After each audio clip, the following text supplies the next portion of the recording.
It's the Health in the Real World podcast. It's time to start the show with Chris Janke as your host. Here to give you everything that you need when it comes to fitness strategies. We keep it simple and easy. It's your roadmap to get healthy. You don't need equipment and you don't need a gym.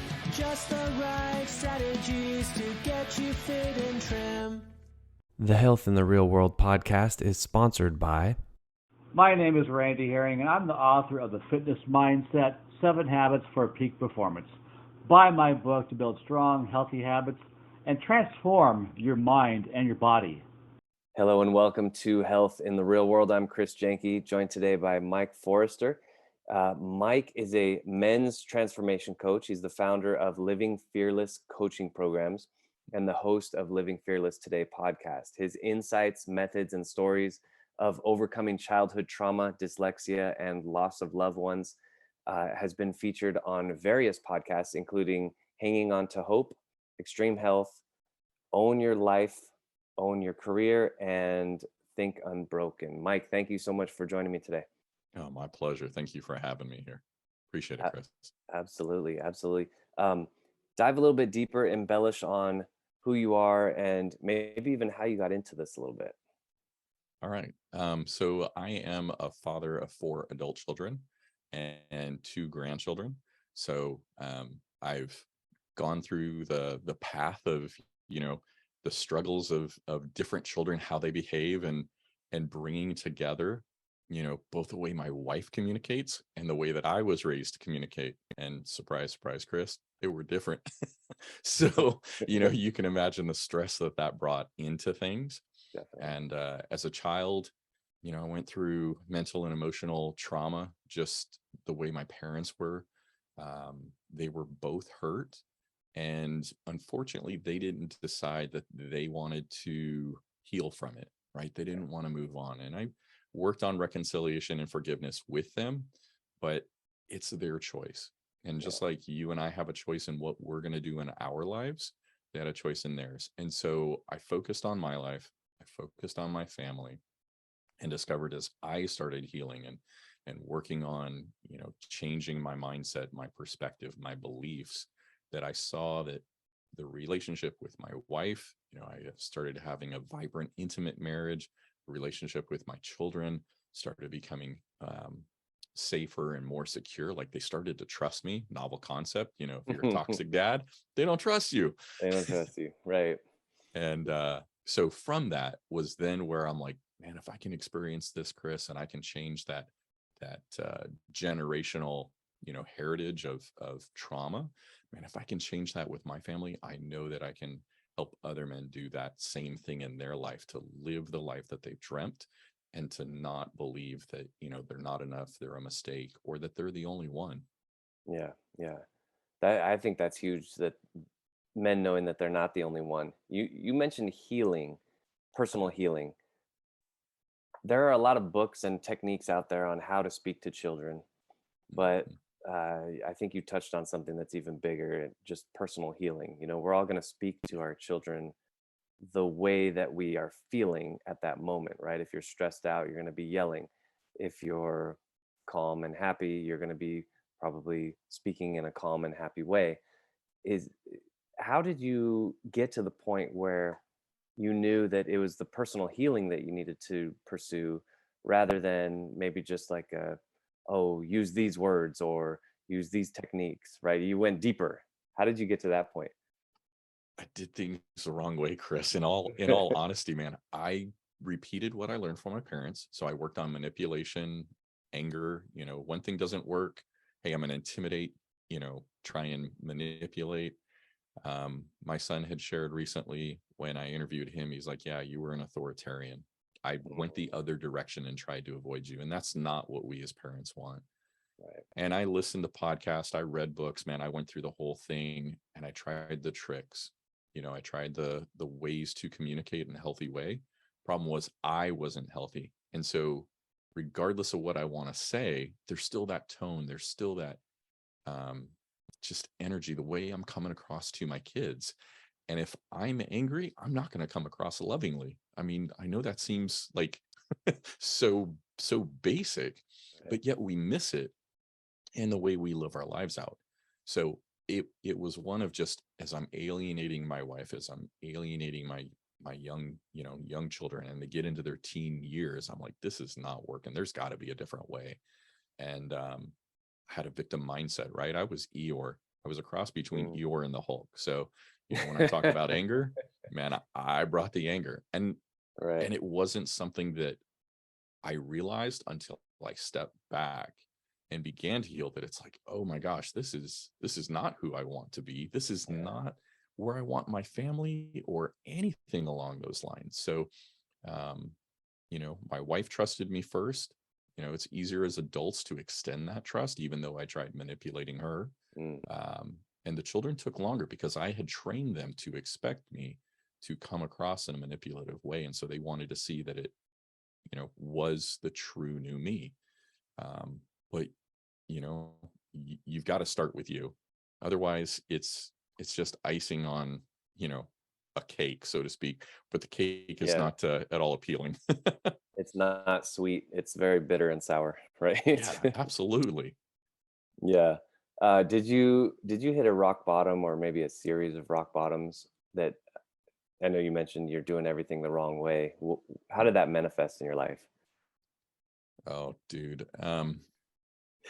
I honestly saw myself, Chris, the trajectory that I was on was being divorced, Yeah. alienated from my kids, just holed up in, an apartment, divorced, no connection at all with my family. Yeah. It wasn't it wasn't a great path. And I could see the writing on the wall. Now admitting it, wanting to take responsibility for it, not at all. Man, I tried blaming everybody else. And again, like I talked about being a victim, I Yeah. tried to put myself as the person and in the position that it's like, woe is me, man. If the world and my wife and my kids would just get it together, if they would just listen to me, then everything would be great. Yeah. It didn't work out that way, man. I was in a bad place. And it just spewed out. I was like a fountain, and the water that was, coming out of me was toxic and unhealthy. And so it poured over into my family, into my children. And I my thing was trying to intimidate them to Mm. make things look good, so that we were like, we could have been WWE at home, but everywhere we're going and seeing our friends, man, it's Leave It to Beaver. And Right. so the two didn't align, and it wasn't honest. So Mm.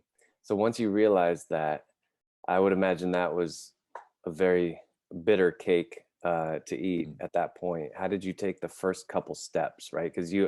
once you get some momentum, it's a little bit easier. But those first couple steps, those had to be hard. I think the hardest thing, Chris, so like I talked about, the trauma that I went through from my parents, telling me, hey, you're a mistake, we don't want you, you're never going to amount, and then the physical Yeah. fighting. Chris, I swore that I would never forgive my parents. It was one of those, I knew it wasn't right, but I didn't understand the fact of, they intended to do well, but they weren't acting out of a place where they were healthy, so they couldn't behave, they couldn't be the person that they weren't. And so looking at my children and going, wow, I would hope that they would forgive me for what I had already done. Okay, if I'm wanting that, how can I not extend it back to my parents? And that was Right. probably the biggest hurdle, man, was being able to forgive my parents and say, I know you meant well. It didn't come across that way, but that wasn't your intention. And forgiving them, and then looking at my children to go, okay, yeah, you're behaving exactly like I am, or at least there's habits and glimpses of it, and going, yeah, I don't want this to be I don't want this to be what my grandchildren receive.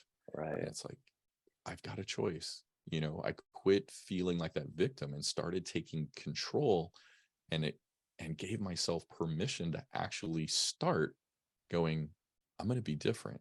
I want to feel different. I want to think different. And then that began gaining momentum. My wife was the first one that really added to that snowball. It was hard and painful to go through the experience knowing that I changed, but my children were still looking for that proof that, yeah, Dad, you're now safe. So that was probably the hardest thing, was giving time and being patient to them, and forgiving myself as I'm not, I'm sliding back, dude. I'm just like, everybody else. I'm human. I'm flawed. I'm going to slip back into those patterns, and forgiving myself as well and continuing on. That was a hard thing to do in the whole process. Yeah, that's a really tough thing. Forgiveness for your parents, forgiveness for ourselves is huge. We tend to beat ourselves up a lot more than anybody else does. So Mike, you got to the point where your kids realize, oh, this is the new dad. And I want to talk about one thing you said about how a lot of men think that they're the only ones. I think women in general are much better than we are at finding help, supporting each other, creating a tribe of other women to support each other.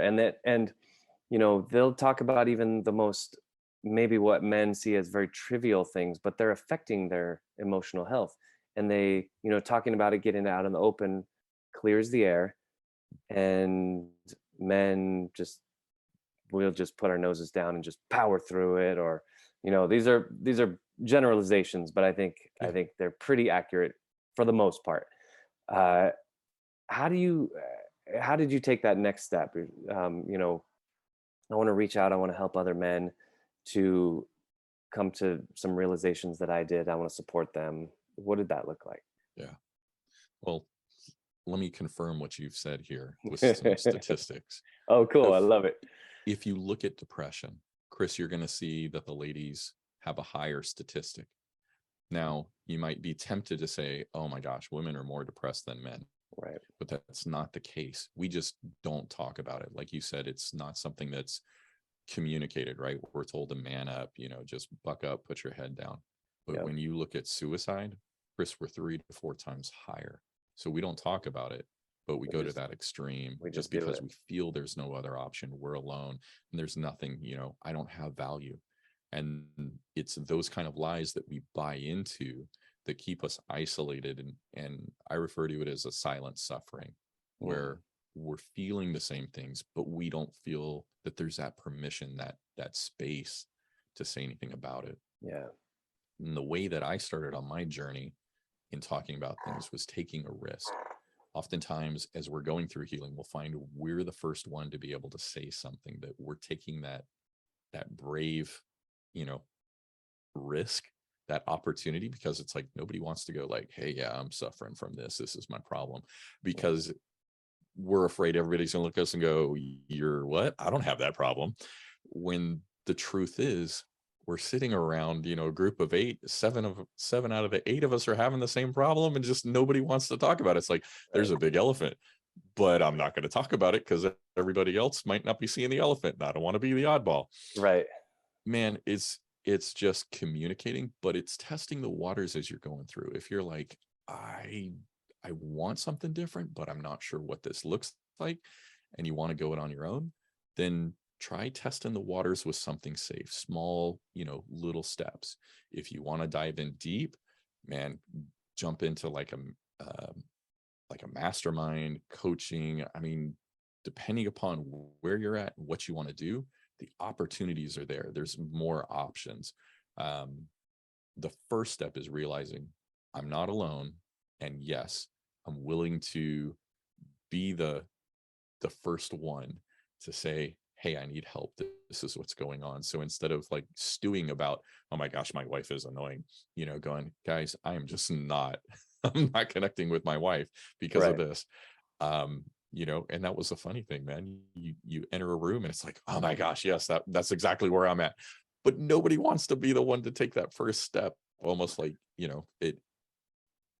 we're afraid of the shame that might come from the judgment, and yet it opens the door to freedom. So yeah, and so quickly and easily, when you just get it out there, because it, even just what you said, I forgot exactly, like you said, my wife is, and then it was the very blaming sentence versus Yeah. I'm not understanding my wife. And even just that, if you go in with, I'm not understanding my wife, chat with some other guys about it and see that this is common, get some advice, get some counsel, and maybe some ideas on how to handle it. And then that's very, like you said, very proactive.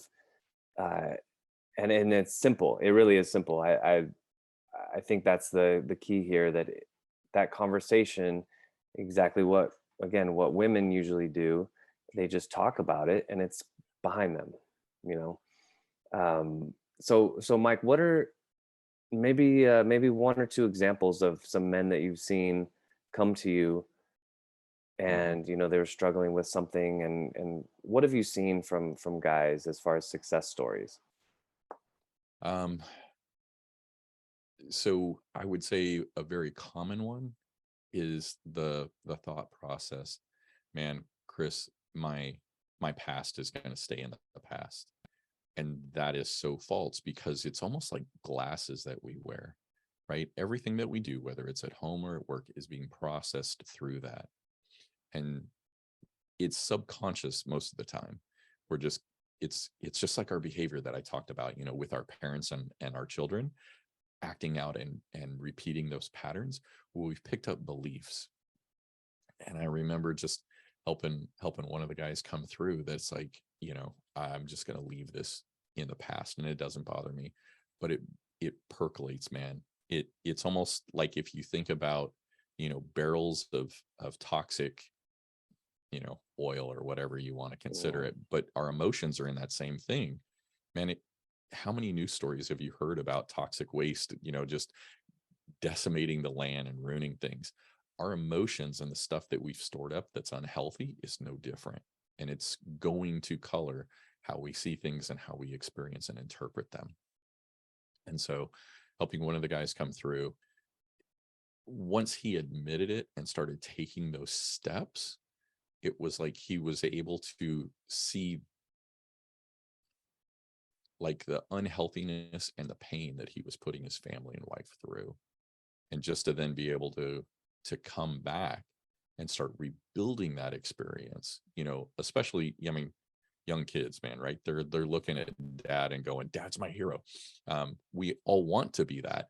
Unfortunately, if we're, raging or don't have the time, that doesn't continue on. Right. And, seeing the relationship restored with both his wife, who's at home with the kids, and she's now feeling supported, and the kids are looking for dad. And it's like, dude, I mean, this is why I do it, Chris, is because for me, my kids were 18 to probably 13 at the time when I really started digging in. Wow. And so they're in that formative phase of getting out into adulthood. Well, that's part of what took longer. So if, as a man, a husband, and a father, I can heal myself and begin filling those roles in a healthy way, then it's going to change everything a lot faster before those perspectives are formed. So, and another guy, right? So another one of the guys I coach, he saw his career change. So where he hadn't been applying and didn't feel like he had the value of work, was kind of, killing himself in his career and corporate ladder. It was like, wow, okay, now I see my value. I understand my objectives. I set goals and I see that I can, stay disciplined and follow through on my habits. He then saw himself in a different perspective and felt like he was valued and able to apply for those positions that weren't there, and got a promotion at work. So it's one of those of it changes everything around us, Chris. I mean, that's the amazing thing. And it just takes us as men saying, hey, yeah, I'm not living the life I want. I'm not liking myself the way I do. I have dreams and I feel I should be able to reach them. From that, taking the first step and saying, hey, yeah, I need help. Let's start working on me. Yeah. Because you can't heal anything else until you're healing you. That's 100% right there. Yeah, can't heal anything else until you're healing you. Mike, I want to give you a chance to wrap up with a keynote speech, or let's say we put you at a graduation ceremony, you're the speaker. hmm The topic of your speech is how I think you can get the most out of your life. Mm, I would say it's community, man. Like you're not going to to see the impact. You're not going to feel the support without a group around you. And so mine would be building a community to find the success you desire. Because if I've got men that are around me that can see where I'm not treating my wife in the way I intend, I'm not being the father that I want to be, man, like I can be blind. But if I've got men around me who are that same mindset, who have my best interest at hand, then I'm going to make a lot more impact and enjoy life a whole heck of a lot more. 100%. Awesome. Mike, how do people get in touch with you if they want to learn more or ask you any questions or start your programs? Absolutely. Best way to reach out to me is the website, hicoachmike.com. So HICOACHMIKE.com.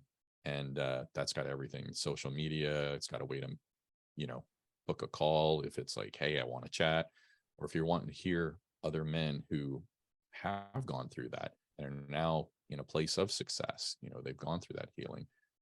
There's also links to the podcast there. So hicoachmike.com is the best place to connect. Perfect. Awesome. Well, again, Mike Forrester here today on Health in the Real World. Mike and his Living Fearless coaching program. Mike, I want to thank you so much for joining. Great meeting you, and best of luck, and we'll definitely be in touch. My pleasure, my friend. Thanks for having me, Chris. Thanks for listening to the Health in the Real World show. Make sure to like and subscribe and comment down below. Visit mycorebalance.com to learn more.